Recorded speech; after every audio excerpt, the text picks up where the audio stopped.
Hello everyone. It's been a tough week in Victoria with the stricter restrictions being under stage 4 of lockdown. And I know many of you are feeling stressed and anxious and frustrated and many other things. And I just want you to know that we're praying for you. And if you have any prayer requests, please send it through to us. We're thinking of you. We're sending you virtual hugs, and we're suffering through this together. Um, I think the only reason why I'm where I am, barely hanging on, is because of the prayers that I know many of you are praying for me. My family is praying for me, and of course the prayers that I desperately throw out to God, asking for patience and wisdom as I navigate this time as well. When we think about people like Paul, the first century missionary Christian, we think, how can we ever be so faithful and so steady? But even someone like Paul really needed the prayers and support and the spiritual fellowship of other believers and even those to whom he ministered. And we really see that in this section of Philippians. So far, we have journeyed through Philippians chapter 1 and 2, and we've seen Paul thanking the Philippian church for their support, their financial support, as well as their spiritual support of Paul. And we also saw Paul then trying to spiritually nurture and exhort the Philippian believers by encouraging them to be united in love through humility and through unselfish sacrifice, looking out for the interests of each other, he said. And he gave the example of Jesus. And now in this section, he gives examples of real believers, because sometimes we think, oh, we can never be like Paul, we can never be like Jesus. But Paul says, hey, here are two people in my life who have been a huge support to me. Philippians chapter 2, verses 19 to 30, Paul says, I hope in the Lord Jesus to send Timothy to you soon, that I also may be cheered when I receive news about you. I have no one else like him who will show genuine concern for your welfare. For everyone looks out for their own interests, not those of Jesus Christ. But you know that Timothy has proved himself, because as a son with his father, he has served with me in the work of the gospel. I hope therefore to send him as soon as I see how things go with me, and I am confident in the Lord that I myself will come soon. But I think it is necessary to send back to you Epaphroditus, my brother, co-worker and fellow soldier, who is also your messenger, whom you sent to take care of my needs. For he longs for all of you and is distressed because you heard he was ill. Indeed, he was ill and almost died. But God had mercy on him, and not on him only but also on me, to spare me sorrow upon sorrow. Therefore I am all the more eager to send him, so that when you see him again you may be glad, and I may have less anxiety. So then welcome him in the Lord with great joy, and honor people like him, because he almost died for the work of Christ. He risked his life to make up for the help that you yourselves could not give me.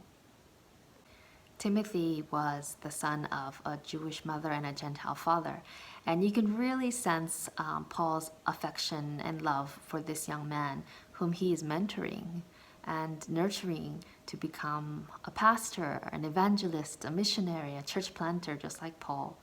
And so Paul says, hey, Timothy has been this amazing young support for me, and I'm also going to send him to be a support for you. And Epaphroditus, tough name to say, he was probably a full Gentile who became a Christian because of Paul, probably.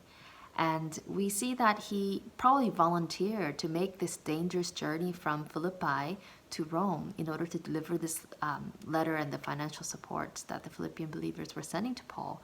It was dangerous not only because back then it was a long journey, but also because he was carrying, money, and so at any point he could have been attacked, and thieves could have killed him, and back then it's not like he had medical insurance, and so he also got ill. So he really risked his life to come and comfort and provide means for Paul.